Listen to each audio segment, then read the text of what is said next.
hijack it. Oh wow, I didn't know there's a voice now. Me neither. That's so Yeah, we all got a voice. Yeah, I found that out on a Zoom call the other day. Wow, it gives you an option to leave too. It's like, do you want to leave? Yeah, Well, I'm out of here. I don't want to be Okay. recorded Sorry, for the government let to me- know Are we what I swearing? say. I didn't know it was gonna ask me to log on to the webcon Facebook, so let me do that now. Wow, everything's so different with the Zoom update. I didn't even realize there was an update. Me Mhm. neither. There is.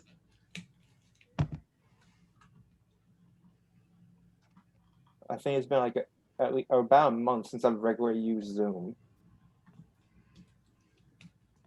I was on Zoom for a business call like a month ago or something. A job. My mahjong is- group meets over Zoom now. Ah, Oh, Wait, what kind of nice. mahjong do you play? Is it Hong Kong or Charleston? We play American, so BB. Ah, I learned how to play mahjong a couple weeks ago. My Bobby taught me. Oh my god, this Nice. is so different now. I'm just trying to figure out how to share it on the webcon page. We have like her old like ivory set in our attic. ooh, the big blocks. Mm-hmm. So I learned the Hong Kong rules to it because I was in an art history minor. I was doing classes for that, so we had to do Nice. like take something that your country does. So our group got selected to do mahjong. Mhm. And so like normal college students, they put everything off until the last minute, Of course. and we rushed it and we got like an automatic A because we were sitting there playing the game and showing people. And it was like basic, it was the basic rules basically, because there's still all this other stuff I don't know how to do in terms of like what the direct, like what certain things really mean and how do you get more points out of that. I just knew how to match the bamboo symbols and the dragon symbols, and that I just know the Hong Kong way. And then Japan has their own way and how they gamble. There's an anime about it. I think it was called like Akagi or something. It's really interesting. So like the fan sub I saw for that was like there was like 3 different lines of fan subs on what each thing is doing and why they're gambling this way. And so you like a 20-minute episode took me 45 minutes to get through it because it had Okay, so we're much live now. information. Oh boy, and that's mahjong, kids. Yeah. That's- That's I was. Hello, I- everyone. I even have my card. Well, what a great way to lead into a panel round table to talk about Japanese rules of mahjong. Well, hello everyone. Sorry for the little delay. Zoom updated, so I was trying to figure out how to post as webcon instead of myself on Facebook. But anyway, thank you everyone for joining the webcon spotlight. So I have some panelists with me today where they'll come and just introduce themselves, and then we'll talk about webcon and our thoughts about that and have a little reflective piece because as some of you guys know, we had our 1-year anniversary this past weekend. Yay, we made it 1 year. It's super exciting. Woo. So I just thought it would be really nice to celebrate this 1 year with this just huge reflective piece and just digesting WebCon a little bit and how it impacted all our lives. So I'm the con chair, Crystal Hart, and then I have Dustin with me today, Jacob, Big Archama, and then Miss Oxy J. So first things first, I'll just have everyone introduce themselves, starting with Dustin. Oh boy, because I was the first one in. Hey, I'm Dustin. I am one of the panelists for the con. Over the weekend, I was able to do that bad panel, bad anime dubbing. And that was kind of a panel I threw together back end of last year for AWA online. And I took that idea from a bunch of people called Corn Flicks, and they did 3 different versions of bad American dubbing, which was a showcase of stuff they made in the 90s for conventions, showcasing how bad dubs were between like, oh man, old stuff from the 60s and television rips and like kaiju movies and just whatever. So I kind of took that aesthetic and applied it to anime, but I know it's been done over and over for bad dubs, but people still love it. So, and I still got more bad dubs to go through for the next one. Definitely excited because I love the bad dubs and I was crying and also showed people the Dragon Ball Z speed dub. Oh yeah, that's the That's gold the mine there. highlight. So I think on the comment section, I ripped the recording off the Twitch stream for AWA, and somebody said that the parent came in the room and they thought they were watching hentai of all the screaming that was going on during the Speedy dub, and that's when I knew I had a good dub on my hands and I did a good job. I mean, is it really anime if it doesn't sound like hentai? He has a Yeah, I mean, point. I know the other day your panel, the bad panel, actually gave some context for my panel because you played a clip from Space Pirate Captain Harlock, That's true. and that gave everyone that's been to that panel like some context on Yeah. Interstellar 5555 movie. Yeah. I'm just inspired by that. I literally was like, this is the same one from the bad anime panel. Well, don't worry, this is a good movie. Like, this is good. This is music dub. Yeah. Awesome. So Jacob, introduce yourself now. Okay. I'm Jacob. As the theme seems to go, I am also a panelist for WebCon. I did the impromptu storytelling panel, which I've done about 3 times now. Originally, it was just something, that I did with a group of friends because I thought, you know what, it'll be kind of fun. I like to write. I like to tell stories. Let's just kind of throw it together and make something cringy. That could be fun. So I was never expecting to do it 3 times, but it's proven with all of the different weeby prompts and all of the creative genius of everyone involved, we have come up with some very chaotic things. It is amazing. I have seen things that I'd never expected. I wouldn't even be able to come up with half the stuff people ran. It's incredible. Jacob, are you going to compile the stories from this weekend and then release it so we can read the beautiful novel we wrote? At some point, yes, because that's sort of something that me and Kirsten had started doing with some of the previous ones. I think we started to compile ones from last WebCon, but I don't think we finished that yet. So I think if we do that, we're probably gonna finish the ones from the previous one, and then we can start on this one. Can we Because there's just a lot to post go. each one as a fan fiction and just see Oh, if it gets boy. published? And then the ultimate goal is to have MS Paint MS Paint comic strips of all. Yeah. Oh my That'd be god, that'd be amazing. amazing. Yes. Yeah, Yes. I was thinking on the levels of what was it, the Halos in Space, where they like took a really bad fanfic off fanfiction.net and they just kind of animated whatever to it. It's Halos in Space is some really good stuff, and it's got like this deep voice, like a static narrator going over the story, and it's articulating all the misspelt words correctly. Oh boy. Oh my gosh. So definitely check out Halos in Space. Sounds awesome. It is. There was also a video watch party of the last WebCon. There was a video animation made of it, and it was absolutely beautiful with all of the movement and meme editing. We I'm need still to do that crying with every from story. that. We need that with every story. It took like 2 weeks for Kirsten to put that one together, so you're gonna have to talk with her about that one. Need to combine our processing power. Yeah, I tried to help, but then I immediately found out, yeah, I'm not good at this, and I don't think that Microsoft Paint has the ability to get the quality that Kirsten was able to achieve with her.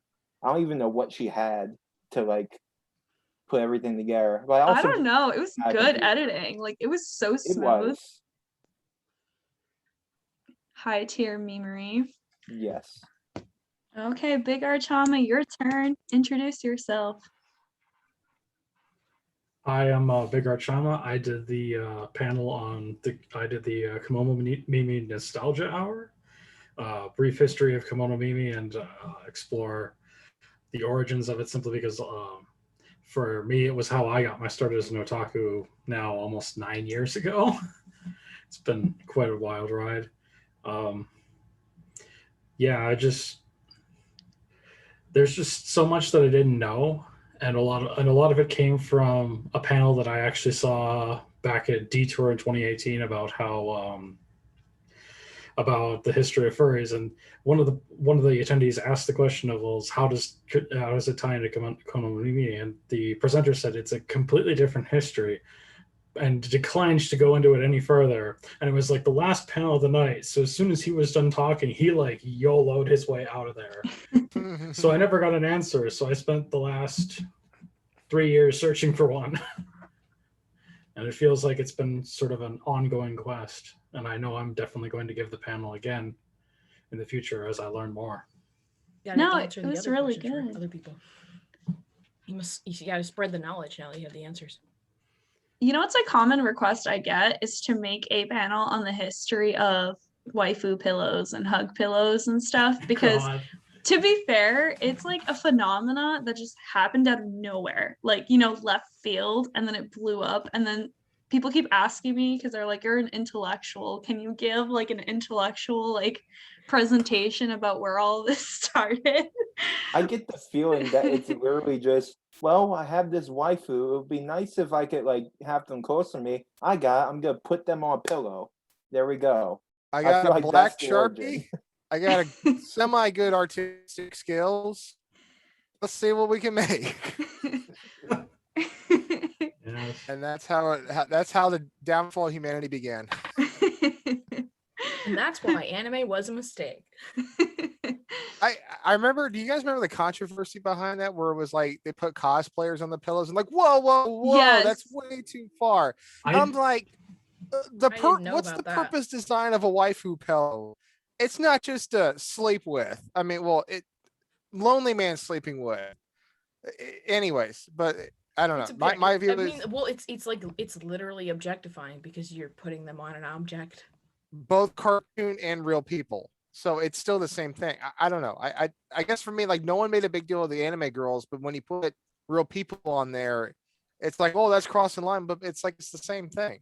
So It's like that was a weird conversation, because some of the cosplayers consented to being on a pillow, and then people were still mad because they were like, it should only be a 2D space, and they were just upset that there was 3D girls. But then there were some cosplayers put on pillows oh my that weren't gosh. supposed to be on there, which was like another controversy in itself. But there Yeah, were I was like, if they cosplayers who could- if they consented agreed to it. do it, then like that's one thing. Yeah, there was cosplayers who consented to it. It was just people online were just not happy because they were like, that should only be for 2D, because 2D over 3D. And then they were like attacking 3D the cosplayers. animation's a thing, guys. And- Don't discriminate. Oh my gosh. Anyways. I had no idea that was even a thing. No, that's a thing. Yeah. Yeah. I hate to say this, but thank you for the wonderful idea. New Twitch merch, AJ body pillow. You can bring that up as one of the topic of controversy. Can we have real Oh, people God. on these pillows? Is that okay?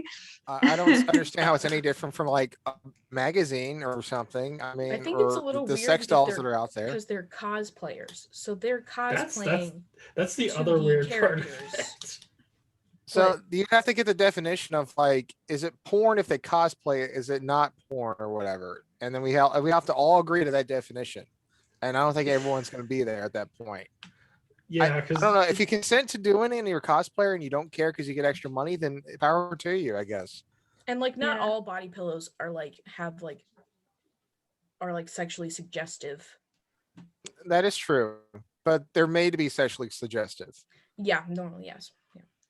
Yeah. Yeah. That whole thing is blurred because now there's porn stars becoming cosplayers because they kind of like faded out from the porn industry. That's an actual thing. Like, I can't think of the porn star right now off the top of my head, but I know there's a very popular like porn star who's now becoming a cosplayer, and she's making a big There's name for Weaves herself. are Probably a everywhere. whole lot of several of them that are doing that because it's like, I don't have to get boned as much, so therefore I'll just do cosplay. And well, anyways, that's a whole other thing. I don't know if I can say on Facebook, so I'll just keep my mouth shut. Okay, and on that note, Miss Aussie J. I just love it. It's like natural conversation. It spices That's up what the you podcast. wanted. Yeah, no, it's exactly what I want. It's a podcast. Okay. Hi, I'm Miss Aussie J. That's my social media handle on Twitch and whatnot. I go by AJ typically. I've done so many panels for you guys. I can't remember like what I've done. Most recently though, since the theme was nostalgia, I did a Daft Punk retrospective where we looked at the history of the duo Daft Punk, who broke up in February. TT rip, rest in pepperonis. They will be missed. But so that was a source of nostalgia for me because now they're not working together anymore. So we looked at the history of it and we watched a screening of their album visualization, which is an anime, Interstellar 5555. They've done other movies, but this is the anime one. So Yeah, Daft Punk's breakup was kind of a hard hit for me. I haven't done much in the past few years. Um, it just seemed like Random Access Memories was like their last big album, unless I'm missing one. I didn't like that album, and Human After All was like okay. Like I got into it when they put out the Discovery album, and they were promoting that on Cartoon Network before that they ever did the Midnight Run late that year in 2001, which I wound up recording and I put that online so some people have it. But there's actually people that actually recorded that whole music video block in 2001. I think that's on archive.org. But that's how I got into them. I was obsessed because I was 15. I'm like, I've never heard anything like this before. And then like I had friends in high school that like knew a bunch of electronic music, and I had guys that were like, yeah, Daft Punk's awesome. Here's some of their older stuff. And I was like, oh, this is awesome. yeah, I think after Random Access, they really just had a bunch of singles after that. Yeah. The Tron Legacy movie soundtrack was kicking. I was in the theater and I was like, this movie needs to end right now so I can just go to Target and buy the darn album. CD. Yes.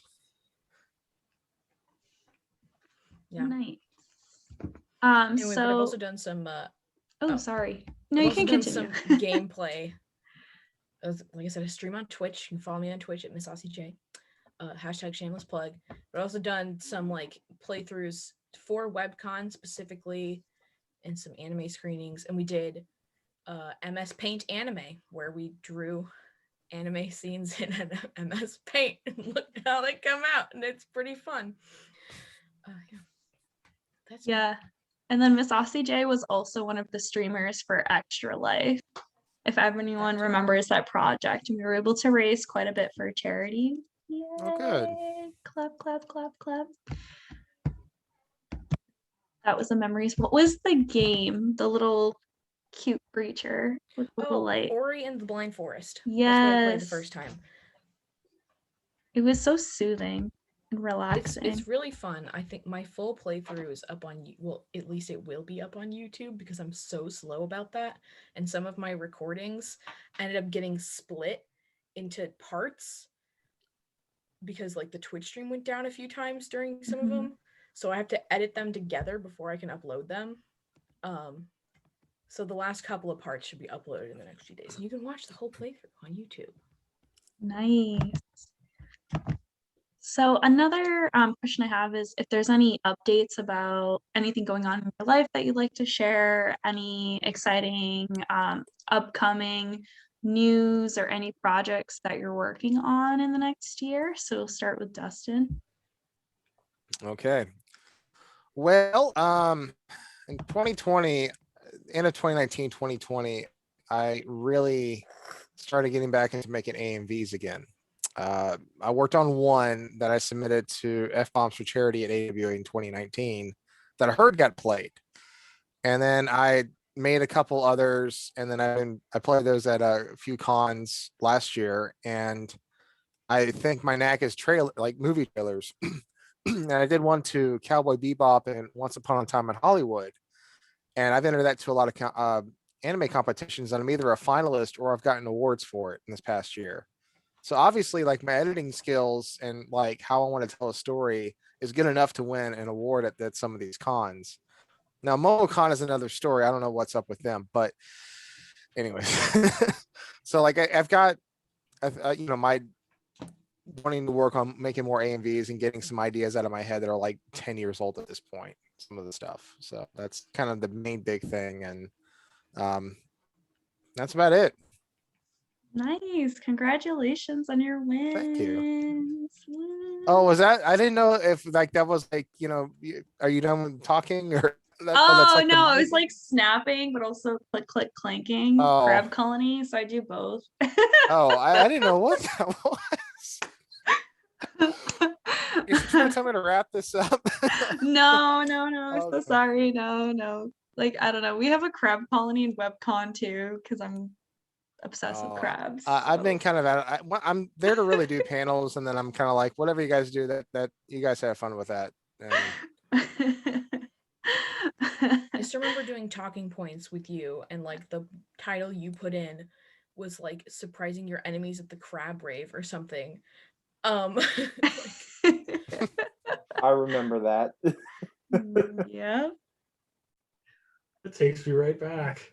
That's on Right. YouTube. I gotta find that because I just want to see my talk because it was just about like the crab rave and like this epic like well thought out like infiltration plan of how to get into the crab rave. Times, good times. What a time to be alive. Okay, Jacob, your turn. I really haven't done much, nor do I have too much planned. But I guess one thing I can say is in recent months, I managed to get one of my poems accepted into my college's literary magazine. Nice. nice. Yeah. So I guess some of my major plans is just to keep working on. I hope to submit at least one poem, one nonfiction piece, and one short fiction piece. Because those are the three different sort of entries that you can put in that you can submit for the magazine. So I'm trying to go for one in each category if I can manage that. But then other than that, I've been working on a novel, which I actually have recently made decent progress on. Before that, I've just sort of I go back and forth between idea and idea and idea. I never sell for one thing because I just have so many ideas that it's hard to pick just one to write. Mhm. But then I had a novel writing class this past semester that really helped me focus and like concentrate on one specific idea. So I'm gonna try to make significant progress on it in the next year. I don't know when I'm gonna finish it, but hopefully soon. You were supposed to teach me how to outline novels because that's what you did at the end, right? Yeah, well, actually, not really. That didn't end up happening. There was like a brief, like she touched upon it a little bit, but she really didn't talk about it much. She mainly focused on synopsises. She didn't really talk about the outline all that much. So yeah, I was disappointed that as well because I wanted to know. What is your novel about? Can we know, or is it a secret? I don't want to talk too much about it because I'm always paranoid about like if I say too much. But it's fantasy, Okay. and the basic premise is basically, well, a boy starts hearing voices, and then he follows them, and then that somehow leads to another world, and I can never really It's an describe that. isekai. Yeah, Yeah, I was like, gonna say, does he meet Truck-kun and get isekai? no, it's not that much. Like I was waiting for whenever I first started writing it for my teacher asked, so like what kind of genres is? I was like, oh yeah, it's an isekai. And I'm like, what? What's an isekai? And it's just like, don't worry about it. It's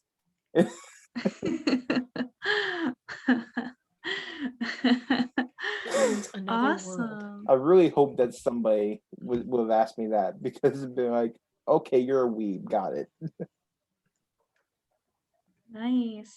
It's just like crazy that like now people just use the term isekai because like Magic Knight Rares, when that came out, like that's technically an isekai because they were on Tokyo Tower and then they got sent to this fantasy world. But like I feel like no one called it an isekai though. They were just like, oh, it's a fantasy anime. But like if it came out now, I'm sure everyone would be like, oh, look, it's a new isekai anime. Yeah, I think the Totally. trope of like getting transported to another world really like gained some traction. Yeah. And now I only know of the Rare Earth story because I own the Sega CD game and I played that like 15 years ago during the summer, and I like to go back and play that game. It's actually pretty good. But then I wound up getting like a cheap collector's set of Magic Knight Wraith, at least season one, at like a Second and Charles somewhere a few years ago. So I need to kind of finish the series, but the game Yeah. is pretty linear to the story. It's so expensive now. Like if you buy like the like anime collection or the manga collection, like the sets. I don't Like the know, like Blu-ray sets? like I saw like a Blu-ray set and it was like pretty pricey, and then I saw a manga set and it was literally like $150. Jeez, like that Blu-ray How many just came volumes? out. What was? I don't remember how many volumes it is. It's quite a decent amount, like the What length of series? Sailor Moon, Oh, Sailor Moon. Oh, the like new Magic Knight Ray Earth, but it's like the Okay. length of Sailor Moon. Mm, It was like that's 12. 150 at like Newberry Comics. I was like, what? It's probably a comic book shop. They're like, yeah, we know what these nerds are going to pay for comics. So sad. Okay, Big Archama. Any updates from you? So far, I'm going to continue pursuing additional panels, mostly at in-person conventions. But if virtual conventions continue to be a thing, as I hope they will, simply for people who aren't as close to bigger cities or don't have it for many reasons, haven't had access to conventions, I hope that they still continue to serve some unmet needs. A couple panels I was thinking about was I was gonna put together an R18 memes panel and try to submit it for Anime Lockdown this year. And then I was also thinking about doing a panel concept that I like to call Rebooted to Death, a case study. It's where I take an example of a franchise that managed to completely destroy itself in 8 years and say, oh, okay, now this is why reboots are bad. Oh, like the Spider-Man films. Sort of. It's been rebooted like what, 4 times now or 3? I don't even know anymore. In the past 20 years, that's ridiculous. Yeah. Yeah. They're probably gonna reboot it again soon. I'm good with the Tobey Maguire, Sam Raimi films from the early 2000s. We all like those movies, except the third one. The second one was really good. The third one has grown on me more as I've gotten older. I've only seen it once in theaters, and I was like, wow, this movie is as bad as people say, and I have not watched it since. I've only seen the first one, so I have no idea. The second one is really good. Yeah, second one is now undeniably good. I think I saw it 2 or 3 times that summer. Second time was with some buds. Like we're in Chapel Hill, and that's when I lived in Raleigh area. So I had friends in Chapel Hill, and so that's what we did. And then we had like a night on the town and being stupid at a friend's house till like 5 a.m. or something. So that was a good night. I like the Tom Holland ones, Yeah. just not the I do Andrew too. Garfield. Yeah. The Andrew Garfield runs are rough. Yeah. Yeah. I saw the first one in theaters and thought to myself, I wish I had smuggled in some vodka because it would really go well with this movie.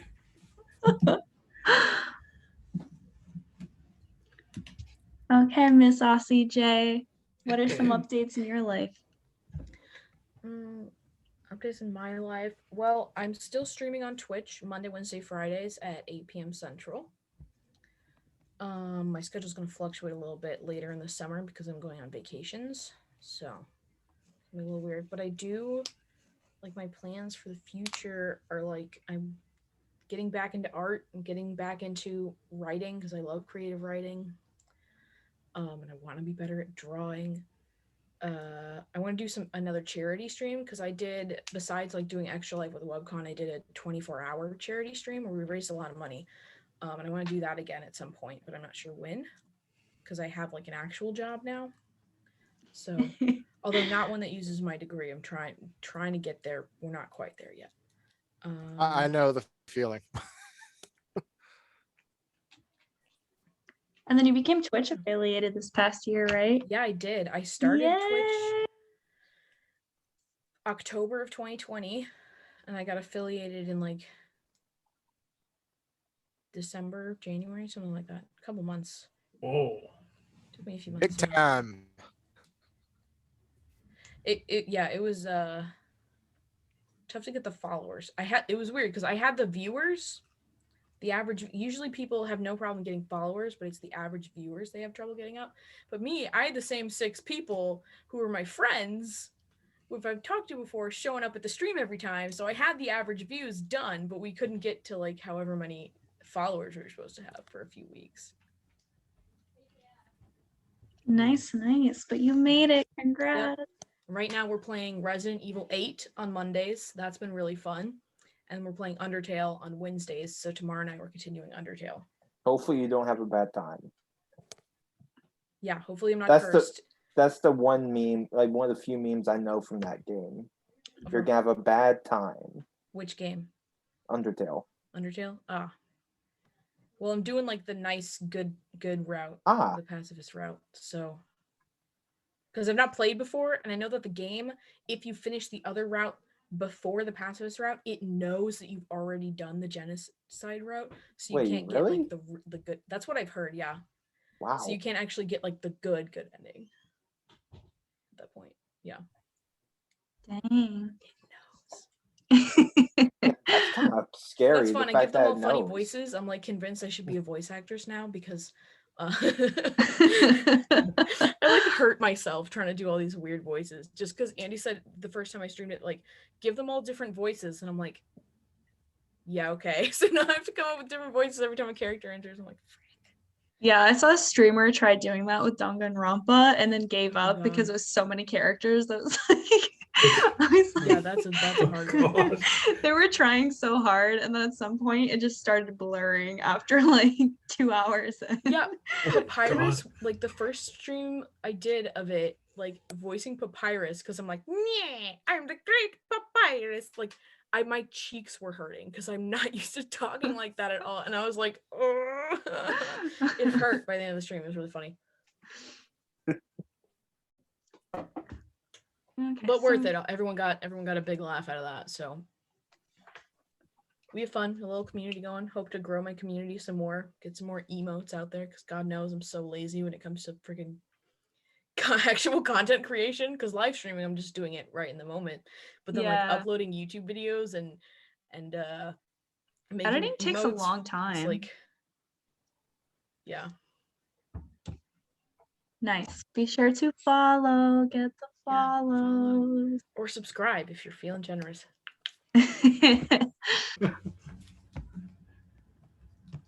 So my next question is, so how was the transition from in-person to virtual convention for everyone, whether you want to talk about it on the viewpoint of being a panelist, like if you were a panelist before in in-person conventions, now doing it virtual, or even just attending just online conventions? So we'll start with Dustin. First of all, I cannot wait till we get back to in person. I as much as you nerds annoy me, I love to see you guys. I'm being nice. So no, like I mean, I'll give it that the camera thing is, like being on a webcam, or if you're doing a pre-recorded thing, like it's just kind of, it doesn't have the heart to it where you go in a room. There's no every panel I do and I go up there and I talk, I get nervous instantly because I don't know what to expect. Even though I've done like panels for the past 10 years. And I still like that like adrenaline rush and that like, knot in my stomach of like, man, I'm up here and I got to put on a show and an act and try not to go too crazy. And just kind of have fun with it. And, with me being behind a camera, it's definitely not the same. And, I'm at the point where it's like, I like to be in front of people and, it's going to be weird because I know AWA is doing a whole mask policy and it's like, I don't know how I'm going to do a panel and talk with a mask over me because I like oxygen. I love to breathe. So I guess I could just take it down. Just like, all right, that looks about 6 feet enough from me to you in the first row. Let's go with this. So I wouldn't be breaking rules then. So Are they allowing you to not have a mask if you have a vaccine? they're going to just do all the mask because I think there's, between people and their either religious beliefs or health reasons why they can't get the vaccine, like, they may not be able to do it this time. And so then it's like, let's just have it all where everyone's going to wear a mask. And I have no problem with that because I think that's, that's one term everyone can agree on. I don't see an issue with that unless Georgia has lifted their mandate by then, but we'll see. But I don't know. I think let's just kind of see how that goes. But like in terms of me like going there, I'm not like I'm definitely hyped. Like I'm not scared. I had Corona last summer and I've been in great health since then, to be honest. So whatever the antibiotics that my body used to fight off, it's kicking butt. So I can't complain with that. But I mean, I can't wait to be in in-person panels, but I mean, the web stuff does work, but it is not the same. And I know it saves us money that we can be used for other things, but at the same time, we all got to be together. This isn't really together having this camera right here, yeah, we're talking to each other, but it's not the same thing. And you can't lie to yourself saying like, oh no, it's the same thing. No, it's not. So that's my opinion on it. Take it or leave it. So, reach out and touch someone. here, just move this around and yeah. Skin not even sure. microbiome against skin microbiome.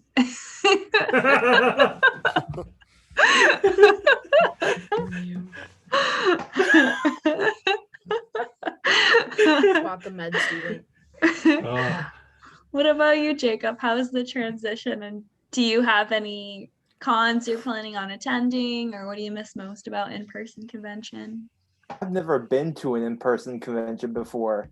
So the online conventions were my first. Oh, nice. Yeah, WebCon was, I think, like my second or third convention that I've been to. And yeah, it's mainly just a convenience thing because where I'm at, there aren't really a whole lot of major conventions. There's one out in like New Orleans, which I don't like. It's just a matter of taking the time to get there when there's a lot of other stuff going on, and then paying for the hotel, which I really can't afford right now. Yeah. But the main thing I can say for my hopes in the future is to eventually go to one so I can finally meet people, because I've known a lot of these people for going on like a couple of years now. I still haven't got a chance to meet them, so it's like that's really what I'm looking forward to, the day that I can finally actually get out to one and start meeting my friends. Hell yeah.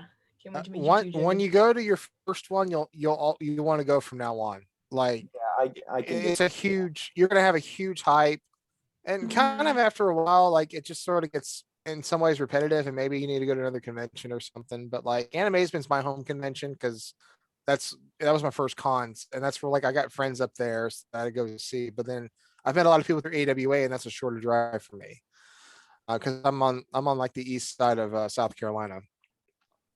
So, but yeah, like if New Orleans, it sounds like it's not too far, but if you can afford the hotel or at least find people that you can room with, I mean, that's always fun too. So like I had a guy that snored like a grizzly bear, and me and this one guy had to get earplugs and use those the whole weekend.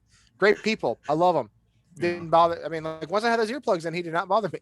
So, but there were people I knew from a friend, and that was their group. And they're like, yeah, sure. And I'm like, you gotta be mellow and chill and open and just have a good time. Yeah, like when you go to your first convention, this is usually people's experience. You go in and you're definitely super hyped, and it's so weird because it feels so like disconnected from reality. Like it's like this own little like magical world bubble where everyone is like super nerdy, and you meet so many people who have similar interests as you, because you don't usually do that in your everyday. Like you might know like one or two people, but now you're in a convention where like a lot of people there know what you like, and you can connect with them and have conversations about shows and buy merch and see cosplay. And then after, when it ends, you have the withdrawals, and then you have like with the after-con depression, and then you get really sad that you're not there anymore because you have to do real world now versus That before takes a you were couple playing. weeks to get over. Yeah, because you were just Yeah. playing all weekend, and now you're like, oh man, I have to go back to work and do responsibilities. I gotta be around people I don't like, that don't know what I'm talking about, that don't understand me, and here I am, the lonesome black sheep of my little community. But in 1 year from now, or maybe then to the next con, I can be with my people again. Mm-hmm. Yep. It's definitely like a nerd city in there, especially if you go to PAX where they have all the lights everywhere. You're like, this is our nerd city. We have our food there. We have our medic over there. Like Everything you need. exactly. What about you, Big Archama? So, as someone who's done a lot of conventions before, it was a really hard transition, stepping back from con life as much as I did, because my con circuit, I end up going to about 4 conventions a year regularly, and where I'm at, most of them are based out of Fargo, North Dakota. And then the other one I go to down in Minneapolis is Detour. So the Detour is usually the season opener for me.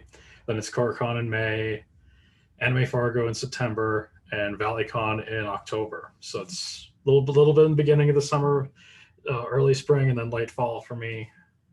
So it's looking like there's a decent chance that Anime Fargo will be happening this year, since things up here in North Dakota seem to be pretty calm, at least as far as coronavirus is concerned for the moment. But I'm definitely looking forward to seeing a lot of my friends from around the area. What do you miss most about the in-person conventions?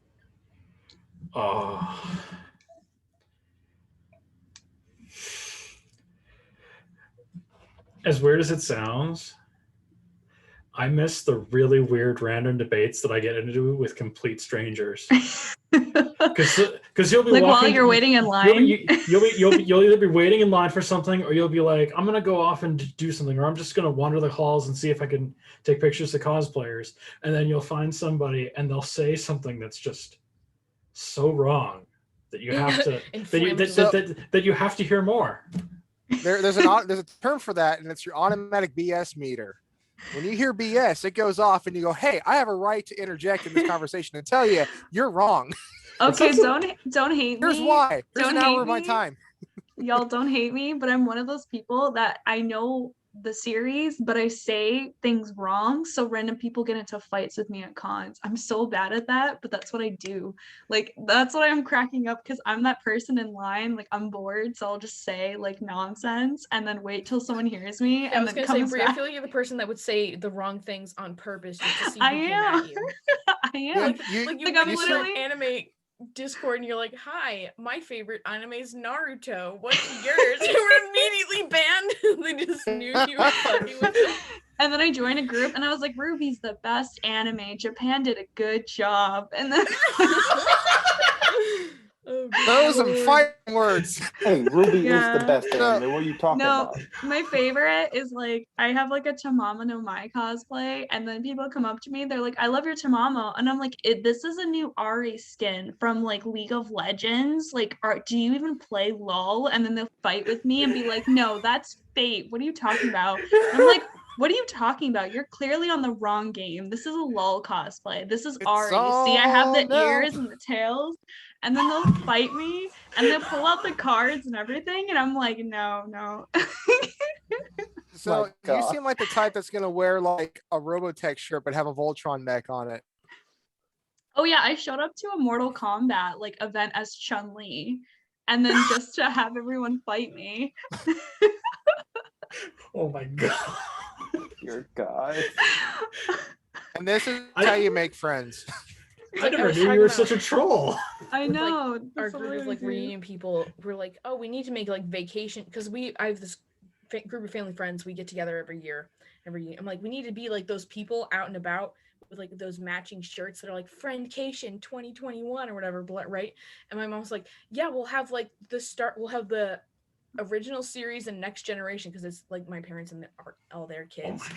And I'm like, yeah, we can wear them around. I'm like, man, if only there was a Star. I was like, I got it. We'll go to the Star Wars land at Disney World just to piss everybody off. It's so funny, please. Spreading chaos is so funny. And then We afterwards, love when it. people realize, after they get like steamed and then they realize you're playing with them, they're like, I see what you did. And then they like laugh, like, you know. Yeah, like you had it's- me. You had me. You had me. I love that. Like I went up to like a Rocketeer and I was like, I love your Star-Lord cosplay. Guardians of the Galaxy is my favorite like movie. And then they like, no, it's Rocketeer. And I'm like, Star-Lord doesn't have a rocket. What are you talking about? And I'll like fight with them. Is this your Oh OG Star-Lord? I've never this is seen this is my Star-Lord then. OC. Like, what are you talking? I meant Original the OC, character, I'm do not sorry. steal. Your helmet looks a little different, but like I think you did a good job. Hey, you look just like the Mandalorian. I'm gonna do Wow, that. I'm what a gonna go up great to all costume. the All That's the my memes next about thing. The new about season. the Daft Punk breakup, and there's one where it's like, man, that Daft Punk breakup was really sad, and it's like R2D2 and C3PO when they're walking away from each other on Tatooine. Oh god. Oh my god. That's great. Or it's like rip Daft Punk, you will be missed, and it's like the Mandalorian and like some other stormtrooper. Oh my gosh. it's so good. Crap, that's funny.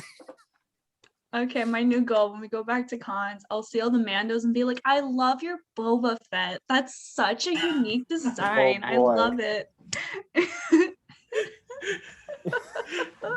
Or worse, go up to all the Boba Fetts and say they're the Mandalorian. That will get some people pissed off. Oh yes. No, be like, are you a baby Yoda Mando version? I love it. Watch, someone's gonna get big, That's giant ears. great. Someone's gonna get big, giant green ears on a Mandalorian helmet, and then there's your baby Yoda Mandalorian fusion. I love it. Oh I my love god. I can see that Everyone winning an needs- award at a cosplay contest. it. You know, It has actually might. people's choice written all over it. Yeah. I let my secret out, so now if people see me at cons, they'll like know I'm messing with them.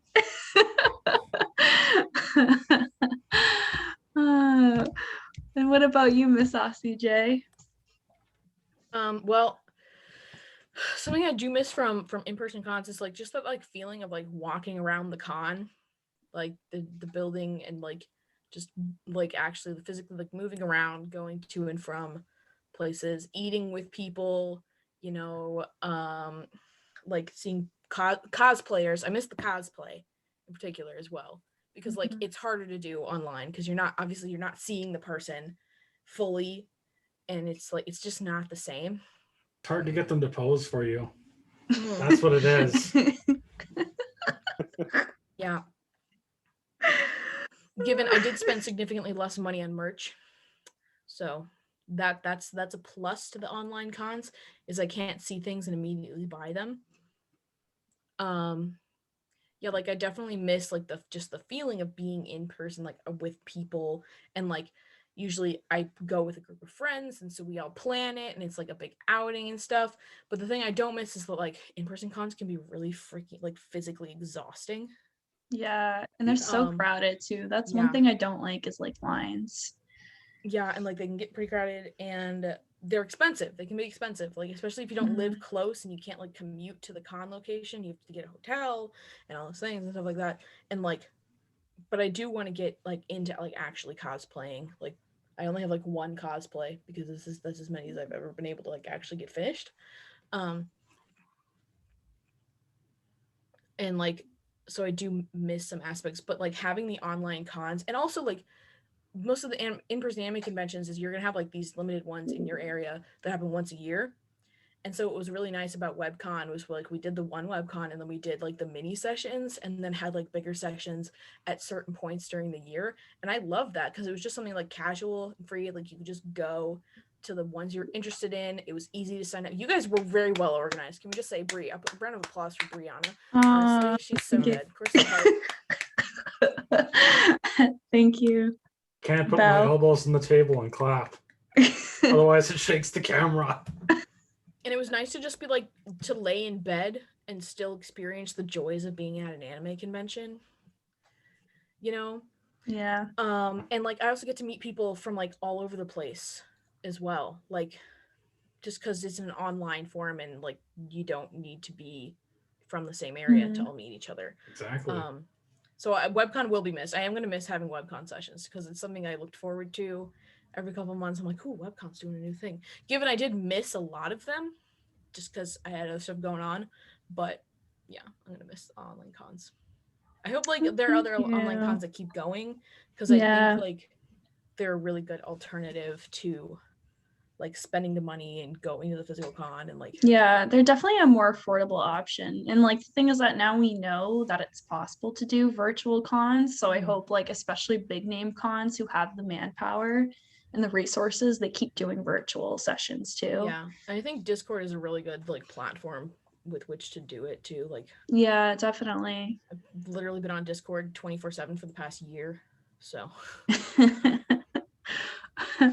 You know what I also miss about in-person cons? Like, I feel like we were able to have a little bit of it at WebCon. Like, after sessions, we would just chill and listen to music and like talk. But like, I really like how when the con is like over and it's like 2 or 3 a.m. and people are just vibing in the lobby, or like when the con ends, people just linger in the lobby and then you just sit there exhausted, but just chilling with people and having those last minute conversations. Like, those are so fun. yeah. You're just there with all your merch and you look like a hot mess and we're like, we're a hot mess together, bro. Yeah. You like got your arms Yeah. are full. You can't even like get your phone out to take a picture. And it's just or you're one of those people that goes against the wall with their little group and all their stuff's like spread out all over the floor. Oh yeah. Good times. I, Just can't I be bothered to will. go back to your corner. I like to name a positive thing for online cons, and that's no deadgum Magic the Gathering people playing cards in the middle of the deadgum the freaking hallway, and you're tripping over it, like move, like you're not that special. Not just Magic people, but also Yu-Gi-Oh peeps. You're really Yeah. bad. They Yu-Gi-Oh's are the even worse. worst. Yu-Gi-Oh's even worse. Worse, yeah. I had I- this plan I wanted to do, and I don't know if it's possible because of time constraints, but I really wanted to make a like I know an artist mentioned it on here before, but like a 2020 Yu-Gi-Oh deck just to throw in all of their decks when in-person cons happen again. And it's like, I just played coronavirus. Like I just played System like card. masks and like just like throw them in It'd there. be so fun. Yeah. Oh my god. It's like Plague Inc. Yu-Gi-Oh edition. Yeah. It's a great way to describe it. Definitely. Okay, so my next question is, so we're gonna switch gears and talk a little bit about WebCon. So how has WebCon impacted you in the past year? For example, like with your platform, making friends, etc. I know we kind of briefly talked about it, but I don't know if people wanted to mention something very specific. So we'll start with Dustin. I mean, I don't even remember how I heard about you guys a year ago, but I just kind of like, all right, well, online cons are happening. I still like to do panels. I still like to talk about stuff. So, I mean, that's an outlet. That's an avenue there that I can at least share like my thoughts or what I want to talk about with a new group of people. Like it'll be the same thing as a panel at a con. Like it's a bunch of people I don't know. And I get to spout my knowledge on them that they can either accept or don't. But the fact that I have that freedom to do that is really, I enjoy that and it's really important to me. But I mean, like other than that, like I've really just kind of did this con a couple of times doing panels, and I'm busy the rest of the year, so I haven't really done like the extra sessions because I really didn't have anything. And then like you guys said that this was the last one, and you guys are shutting down. It's like, all right, I can throw in the bad panel and end it on a good note at least from what I can put out there and produce. And I'm good with that. So if people remember like the best panel being bad, then I did my job right. Best So hand being And bad. they're good with like, that. the best panel was bad. I'll be like, excuse me, and then I meant your panel. Be like, okay. Bad anime dubbing, that one. Dustin hosted. Oh yeah. Just calling That's- it bad could be misleading. Well, it's a pun basically. Yeah. So it's like, oh, I think people are like, oh, which was your favorite panel? Like that bad one, that bad panel. Yeah, it is a great idea for a panel. I might steal that. Have you ever heard of It's So Bad It's Good? Is that also another panel? No, it was a way of describing the appeal of like certain cult movies. Oh yeah. Mm-hmm. like Velocipaster or Sharknado. Oh yes. Velocipaster? I want to see That one's amazing. Velocipaster. Oh, it's on Me Amazon too. Prime. It's on Amazon Yeah, Prime for Oh. free. Velocipaster is 10 out of 10 masterpiece. It is. I love mean, go ahead. I also follow the writer on Twitter now, and he's a huge weed too. So it's cool.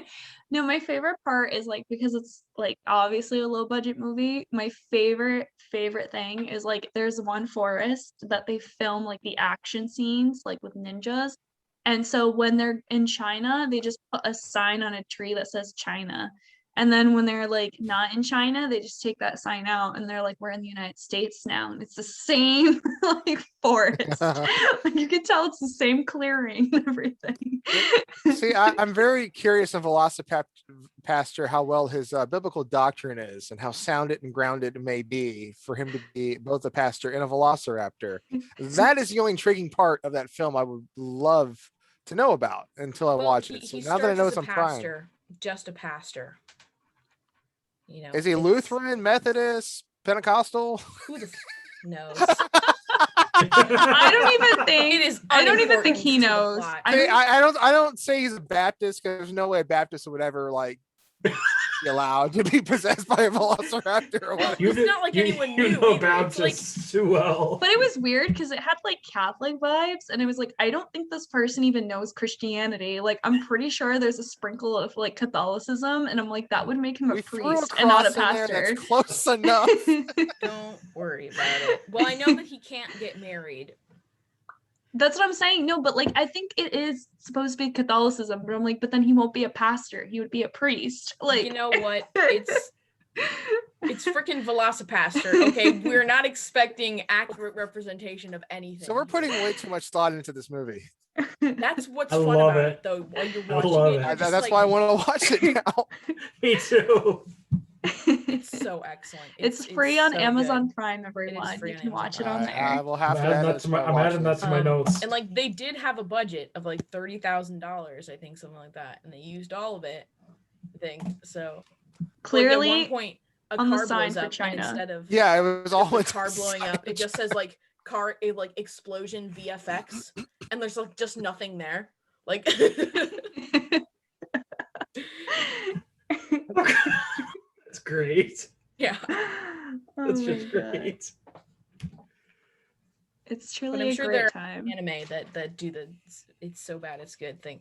I know some classics that are frankly like they're really deep and like have some like when you start thinking about them they get like really crazy but are just an acid trip while you're watching them. Like Space Dandy. Well, I was thinking more like Revolutionary Girl Utena, Oh yeah. I and- haven't seen that one yet. the original Sailor Moon series. Yes, where it says Sailor Moon says. It was so bad, but then it was so bad that I loved it, you know? Like it's such trash. Like I read the manga, okay, and then like I've seen some clips, some episodes of the and like they go so far off the reservation. and all Yeah. that stuff. Those, there's- I believe You guys, those are like, you remember that my favorite chapter from the manga where they go to the beach and Chibiusa saves a baby Loch Ness monster, okay, sea monster.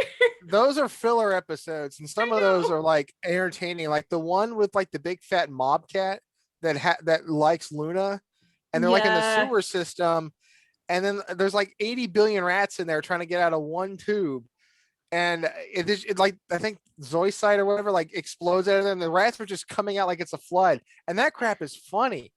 I think I was at Yeah. a video store once, and this guy had it on. I said, "Dude, check this out. This is funny." We're just both laughing at it in a video store in Myrtle Beach. He's like, Yeah. "Dude, I'm like, I actually, this is the part of the show I really like is the dumb stuff." Yeah, the point. Yeah, the Yes, dumb shit. it's Like, so bad, The point it's is, so it's good. so weird and so bad that it's so entertaining to watch. Yeah, And like, yeah, and like The- Revolutionary Girl Utena in particular is just an acid trip every step of the way. And there's like Mhm. heavy symbolism and like suggestive stuff, during like the plot moving episodes. But it's like iconic and everyone loves this anime. Like it's super iconic, lots of references to it, super famous anime. And you watch it and you're like, what the fuck is happening? I heard that movie is like that too. And I know like there's some good prime AMV material that come out of Utena. Like some of the best AMVs out there are either Utena based or have like, clips from it. And it's people like, these are people that are really passionate about that show that they want to make an AMV to it. Yeah. Ochina is the only work by Kuniko Ikuhara that I have not seen yet. Yeah. But I love everything else he's done. Yeah. Well, he also worked on Sailor Moon, right? I Yeah, think he was a part of yeah. it, but he also did a few other shows like Maru Penguin Drum, Sarazanmai, and Yurikuma Arashi. Did he do? Was it Rose of Versailles? He did. I forget. That's He an did some, older like, series. That's a much older series. That Much was from older. like the No, what am I 70s, if thinking I of? remember correctly. Yeah. He did like some other flowery series. Flower-based one? No, it's like, well, it's his thing. Like you see it in Sailor Moon, and then like he explores it more in the. Are you talking about the director or the animator? The director. Okay, I might be thinking of the animator. But because with the flower petals, okay, like that's the thing, and you see it in both Sailor Moon and in Revolutionary Girl Utena, lots of flower petals. That was like fluttering such an everywhere. old school magical girl trope that you don't see anymore. Like they would just be random flowers all the time in the background. Yeah, I mean, it was that like this one guy who worked on both Sailor Moon, like he got to explore more of the stuff in Revolution. I can't remember his name. I'm probably getting it wrong, but yeah, but that flower thing is like signature of that, like one of the particular animators. I think I've seen that in another show. Or in High School Host Club. Not that one too, but I was thinking of another one. Has anyone else here seen Ronin Warriors? No. Very little of it. The transformation scenes actually include like a little bit of flowers going by in addition to the tapestries if you pay close attention. Okay.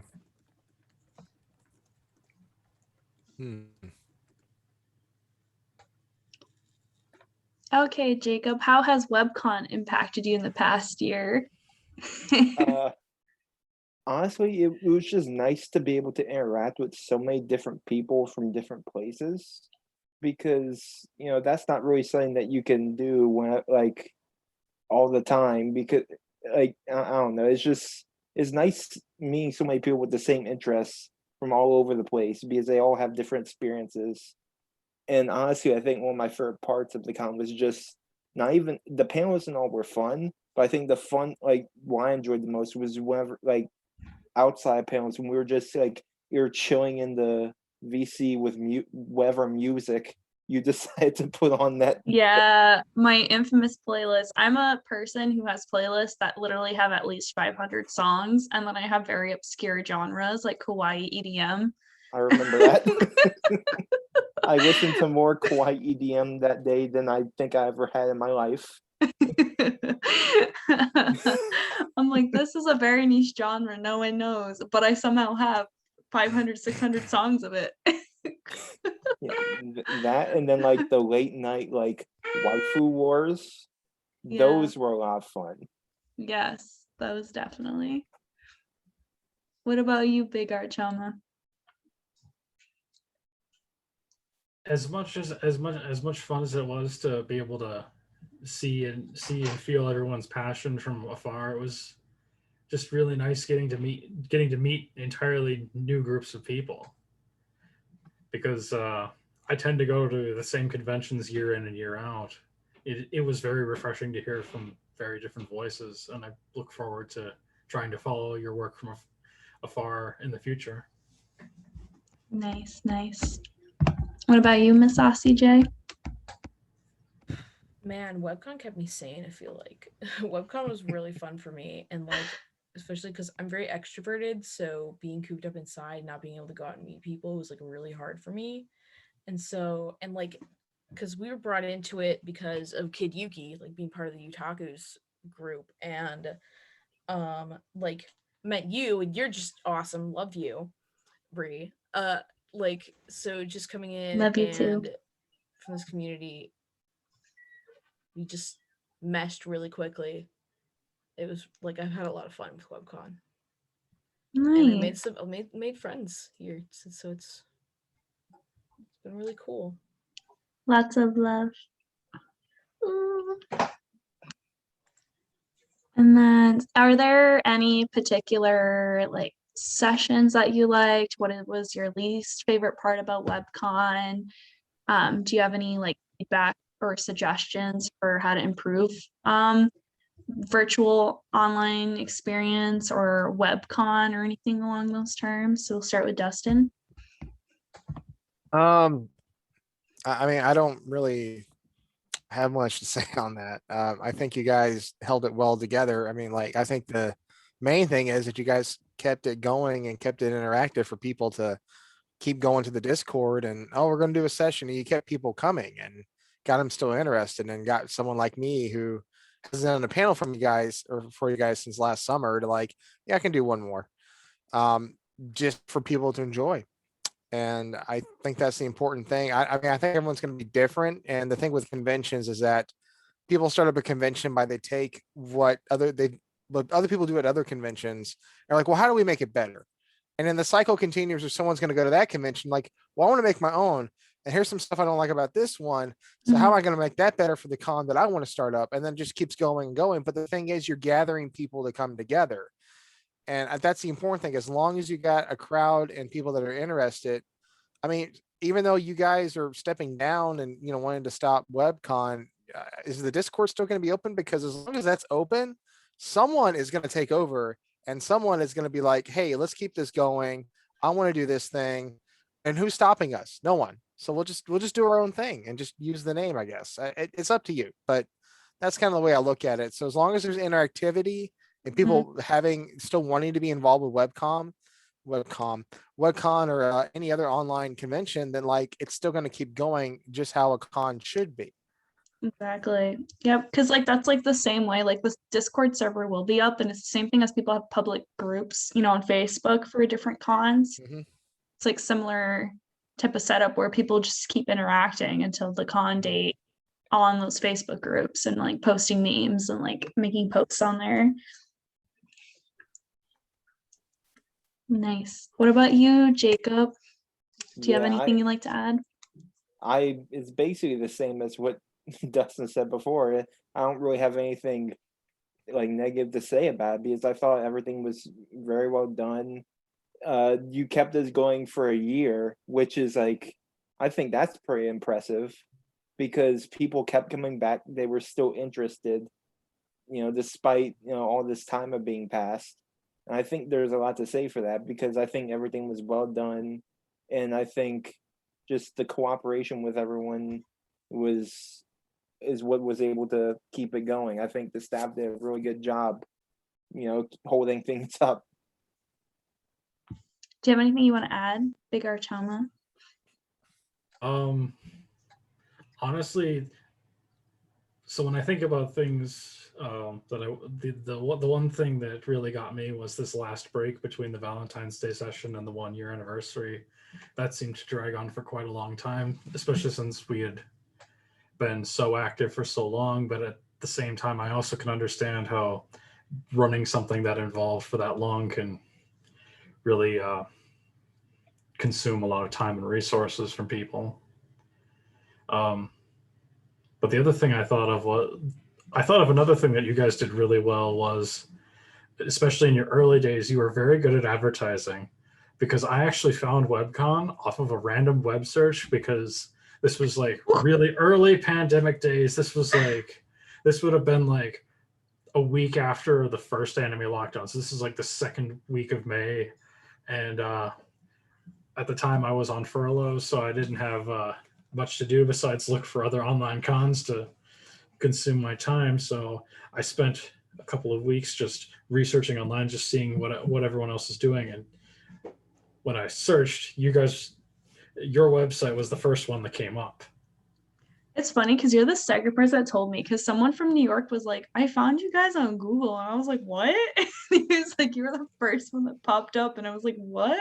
So the search for it was, I believe, web-based conventions. And it took the based out of it and then made it WebCon. Yeah, that makes sense. I think it was something similar too. You got like the best name possible, like WebCon. It's pretty self-explanatory what it is, and like it's gonna come up in search terms. It's a con on the web.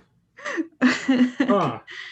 There's all Nailed these it. web conventions going on. I'm gonna look up like web conventions. Oh, WebCon. That seems about right.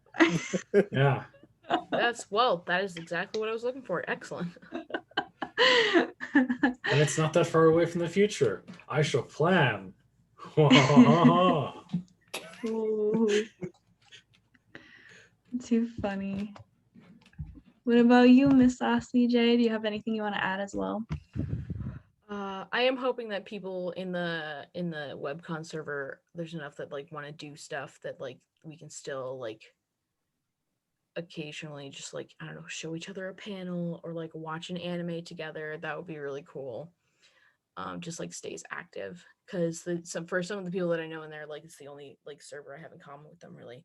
But I think like webcon's probably like the epitome of like what an online con should be, because it felt like a convention. You know, like you guys were very well organized. You had to sign up for your panels. You had all like the different channels and the vendors. You could go through the vendors hall and all that kind of thing, which was really cool. And I know like some of the other cons have been like harder to get into because either like they like cost money or you have to do it like through like Twitch and Zoom and like 3 different platforms to do it. Mm-hmm. And like, yeah, I think you guys like really knocked it out of the park doing an online convention. You're like the prime example of what an online convention should look like, in my opinion. Well, thank you. So I guess like my last question is, was there something that you wish you had time to do for WebCon? I know that it's like ending now, but did you have any ideas that you'd like to bring? Maybe you'll do it at another convention instead. And is there anything that you'll miss about just the virtual convention experience? It's easy to be like, I miss the real cons, but is there anything that you really liked about the virtual con experience that you feel like real life cons don't capture that? And so we'll start with Dustin. That was a loaded question. Let's go the big questions. Yeah. Shoot, I was trying to process like point number 1 or 2, and oh man, I guess for me it's, are you talking about like what can be done different or what we would do differently, or just Yeah, anything you like to do differently, or if there was something that you wish you had time to work on to present okay. for WebCon or anything like that? I mean, doing a pre-recorded panel is pretty simple. I mean, for people who know how to do it, in terms of editing it together, because I had to do it for AWA. So with Bad Panel, I was like, well, I don't have to rehost the video. I already did this for AWA, and I'm gonna say the same stuff anyway. So then I'll just I put the new intro in the beginning, and it was like, okay, here's like the stuff I said at AWA like 5 months ago.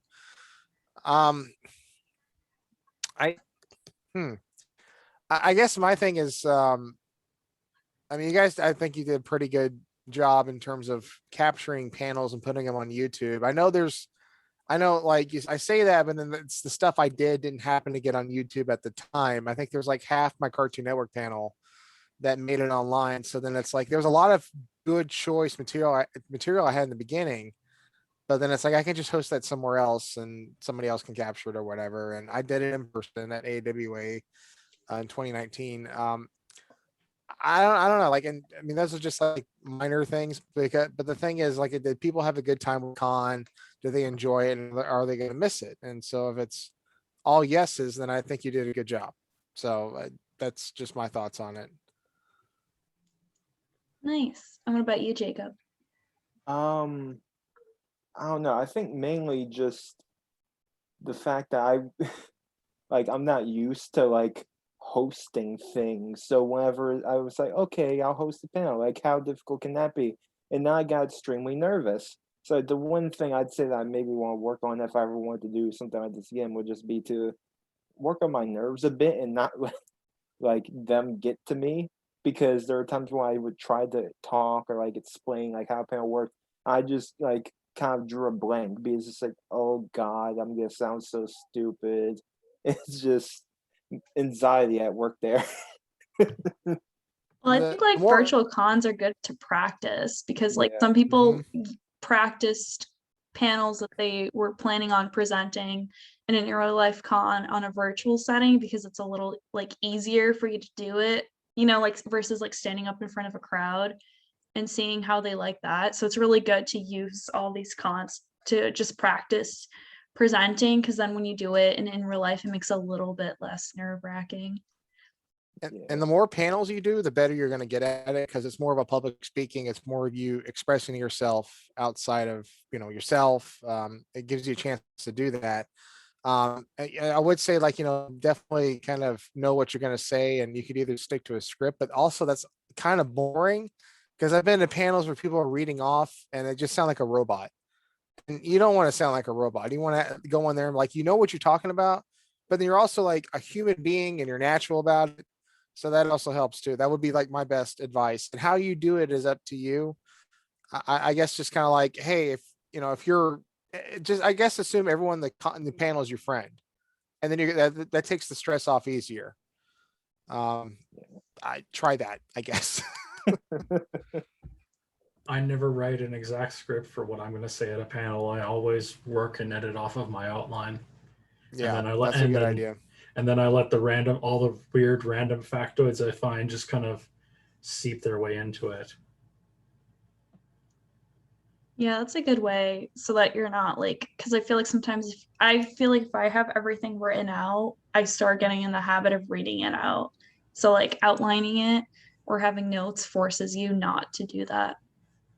Yeah. Mhm. And luckily for me, impromptu storytelling, that has a lot to do with a lot of the like people that are attending the panel. So like it's really just the beginning where it's like, okay, I have to be able to actually explain this in a way that makes sense to people. Okay. But after that, like it just sort of like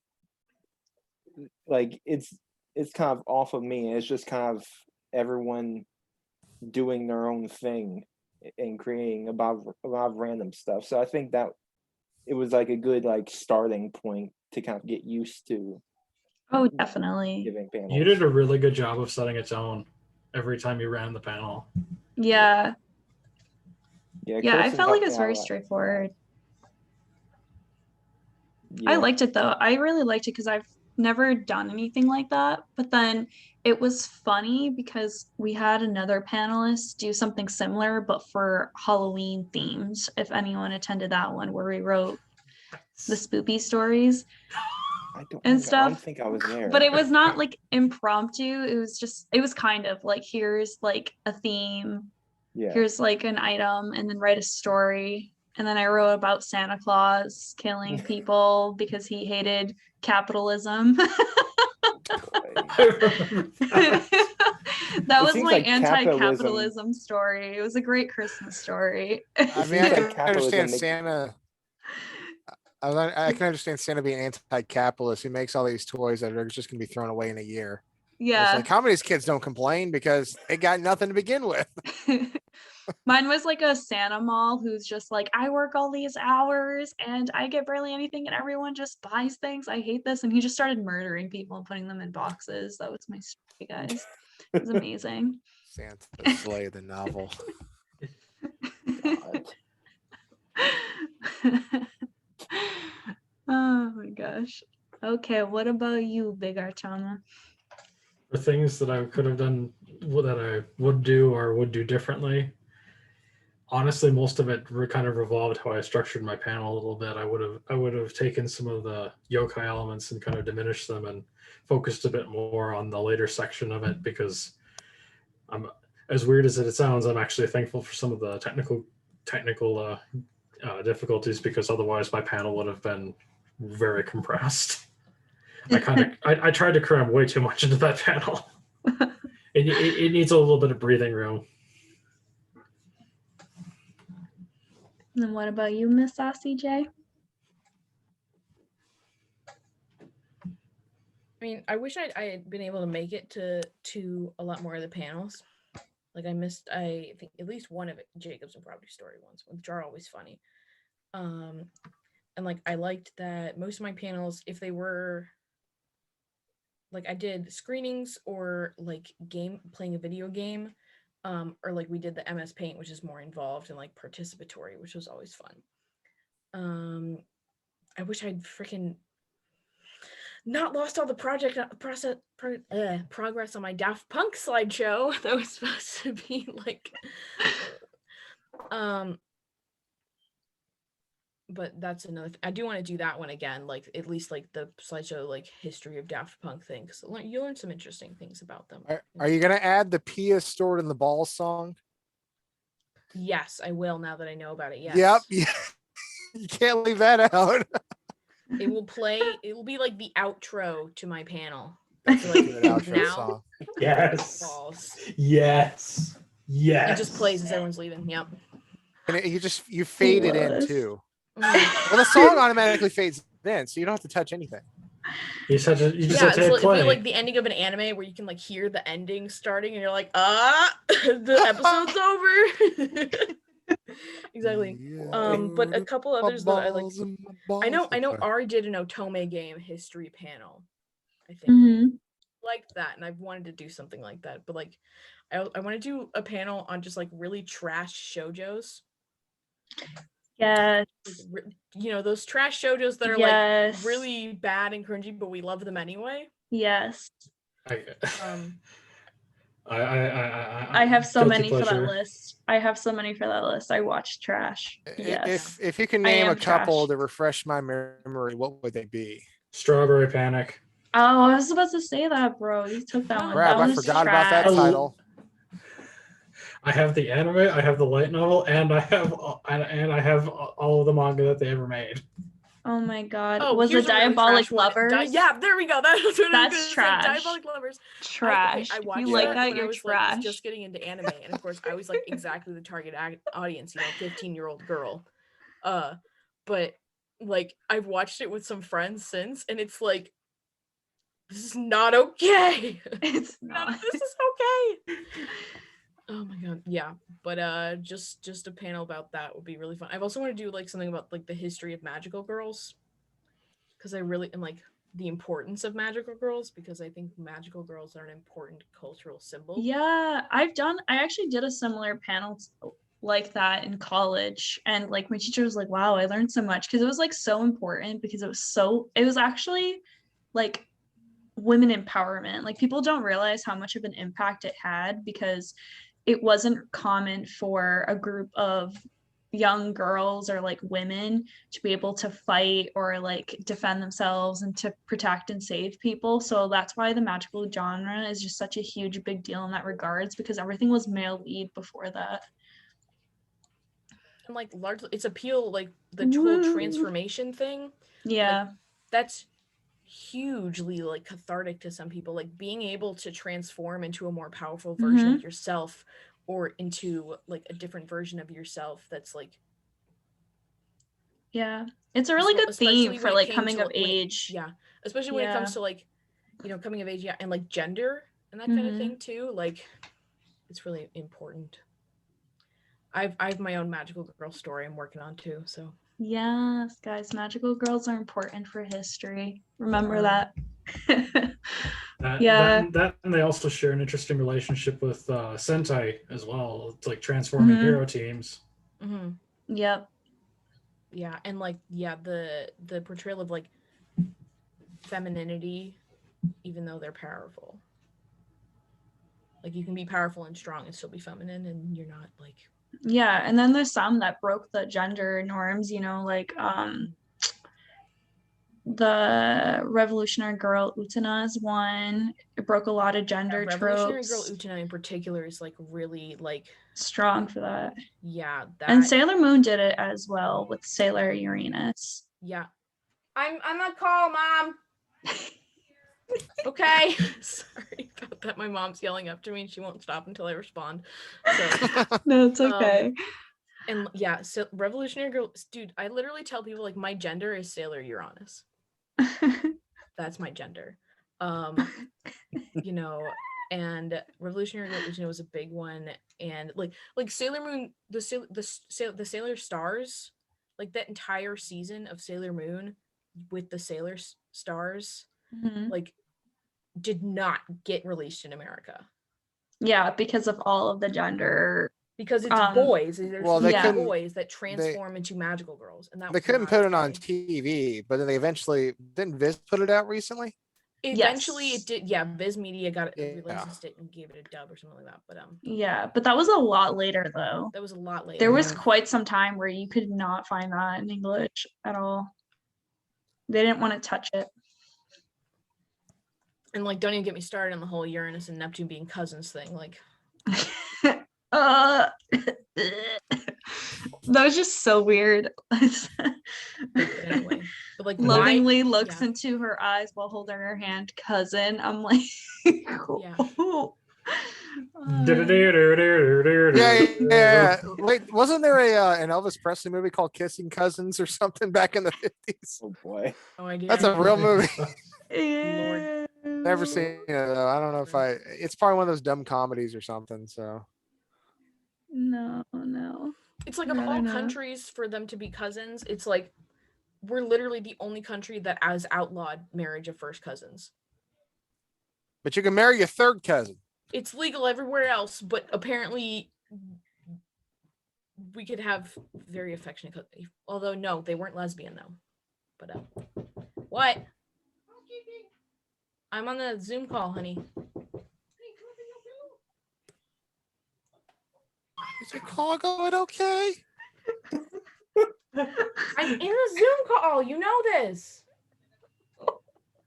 I love you. This is live on Facebook right now. Oh my gosh, it's like a boyfriend's, like, frozen, it's fucking like a with me and trying to frozen knock on the door. meme. Yeah. Do you want to Yeah. eat some dinner? Yeah, basically. Shut up! It's exactly Like, what is go happening right away, Let a Mom. cow. That's why now. I Anyway, told magical people, girls are don't important to disrupt me. society. Oh, God. And I would do a panel on that, yeah. Okay, well, I think we're gonna wrap up now. Thank Yeah, I gotta you go to eat to all dinner our now. lovely No, I gotta eat dinner panelists. Stay in my too. family. So. Before everyone leaves, I just want everyone to go around and maybe if you have social media, share it for our viewers to follow you there, and then just give maybe some last words just to wrap everything up. So we'll start with Dustin. So I do a couple of things. Let's see, I do a podcast with a buddy of mine. We just released an episode on the Berserk anime, the 97 series and the movies, because I started watching that 97 series the day the creator died, and I didn't know about it until it was publicly. Yeah. So that show's kind of eerie to me that I'm like, I think I'm destined to like this thing. cursed So Do you like we the put that- opening? The opening is so weird for the show.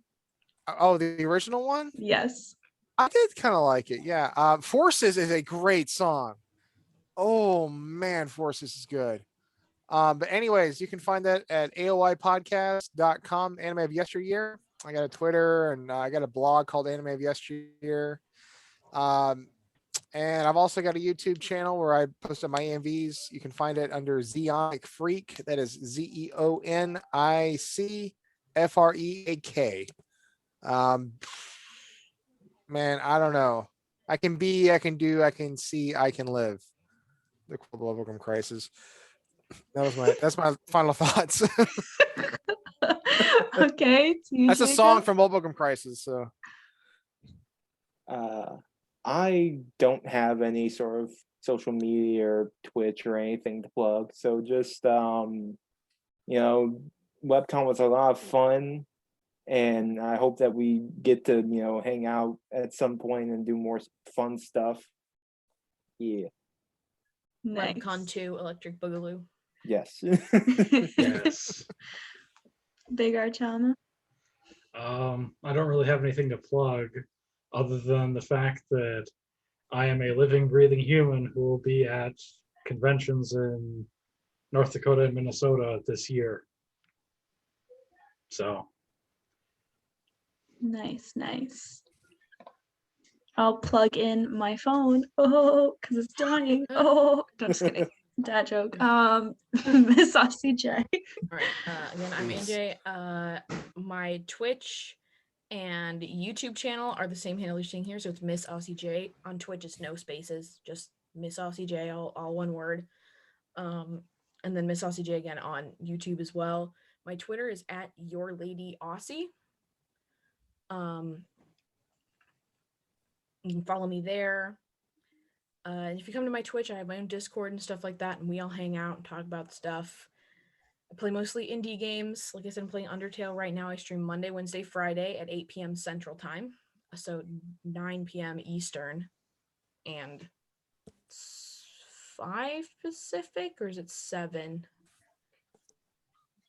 Whatever. 8 p.m. Central Time.